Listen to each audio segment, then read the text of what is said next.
Nakagawa nga po pala kami mga idol ng candy, nagawa nga po pala sa Kamyas. Sayang naman mga idol yung mga nagsisipaglaglagan kung hindi natin mapapakinabangan. Alam kong napakarami din ng ganitong prutas sa inyong mga probinsya. Bukod pala sa inihalo ito sa tinola at saka sa pinaksiw ay pwede pala itong gawing candy. Dito nga po pala sa aming probinsya sa Samar mga idol ay tinatawag itong iba. Hindi ko nga lang alam sa ibang probinsya kung anong tawag nila dito. Kaya naman sa mga kababayan natin may ganitong prutas sa inyong probinsya, naku, wag niyong hayaang mabulok lang ito sa ilalim, gawin niyo po itong candy. Para naman kahit papaano mga idol ay mapakinabangan natin. Ang iba kasi nito mga idol ay inapak-apakan lang talaga nila at pinaglalaroan. Kaya naman kahapon nga mga idol ay gumawa na nga kami ng candy gamit nga itong Kamyas. Bali ito nga po pala lahat mga idol yung gagawin nating candy. Ang iba kasi nito mga idol ay ihalo natin sa tinola. Bago nga pala natin to ibabad ng halos 24 oras mga idol ay lilinisan muna natin to ng maayos. Babawasan natin yung magkabila ang dulo nito para mas maging malinis talaga. At syempre ay huhugasan natin to ng maayos.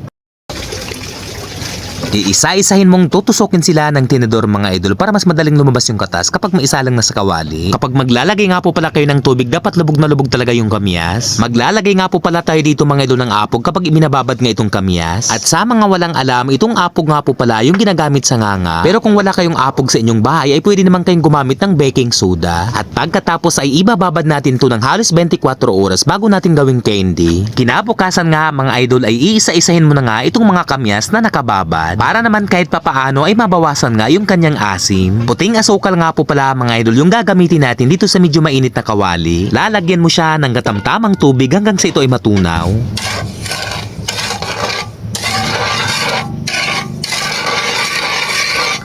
Huwag ding kalimutang maglagay ng vanilla mga idol para mas maging mabango. Paghaluin lang naman natin to ng maayos hanggang sa mailagay na nga natin itong mga Kamyas.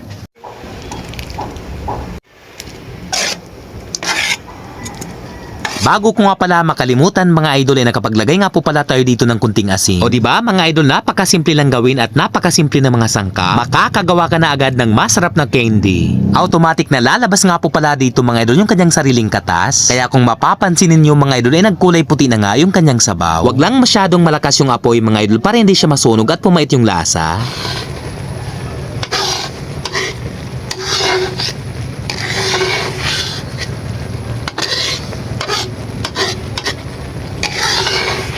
Kapag umabot na nga sa ganito yung kanyang kulay mga idol ay pwede mo na siyang hanguin. At kapag may sali na nga mga idol ay papalamigin pa natin ito dito sa lianera. Hihintayin mo lang naman mga idol na lumamig bago natin ito balutin. O ulitin mo lang naman mga idol yung ganitong proseso hanggang sa matapos ka nga sa pagbabalot. O diba mga idol, hindi na po masasayang yung mga Kamyas sa inyong bahay. Makakagawa na po tayo ng candy gamit nga po pala itong Kamyas. Hanggang dito na lamang po mga idol ang video natin. Marami pong salamat sa panonood. Sa mga kababayan kong waray, dako nga salamat mga idol sa inyong suporta. At syempre sa mga followers natin sa iba't ibang dako ng Pilipinas, maraming salamat po ulit sa inyong mga idol. Focus po ulit, salamat!